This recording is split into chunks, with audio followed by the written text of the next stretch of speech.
వచ్చారు మళ్ళీ వెళ్ళిపోయారు అయిన తర్వాత ఇప్పుడు ఆ విధంగా ఏమన్నా వెళ్ళబోతుందా విచారణలో? ఎందుకు వచ్చారు, ఎందుకు వెళ్ళారు అని? 100 అడుగుతారండి. 100 రకాల పేపర్లు ఏమైనా రాసుకోవచ్చు. ఇప్పుడు అదే మొక్క ఇంకోటి కూడా అడిగారని రాసుకోవచ్చు కదా. జగనే నిన్ను కొట్టమన్నాడట కదా అని కూడా రాసుకోవచ్చు. జగన్ వీడియో తీయించాడా? బేసిక్ గా ఒకటి ఏంటంటే అక్కడ సుప్రీంకోర్టు దాకా వెళ్ళి విత్డ్రా చేసుకున్నప్పుడే అందులో ఉన్నటువంటి ఇది పోయింది. కాకపోతే ఏంటంటే టెక్నికాలిటీస్ అడ్డు పెట్టి కొడుతున్నారు వీళ్ళు దెబ్బ.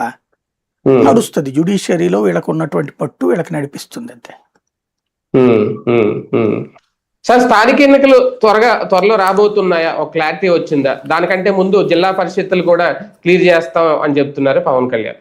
ఏం లేదు, స్థానిక సంస్థల ఎన్నికలు యాక్చువల్ గా రేపు మేలో జరిగిపోవాలి. ఇప్పటికే జరిగిపోవాలి.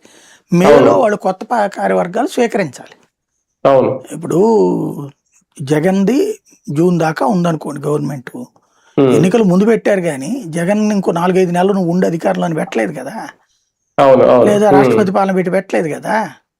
ముందే పెడతారు. ఇక్కడ ముందే పెట్టాలి, పెట్టలేదు.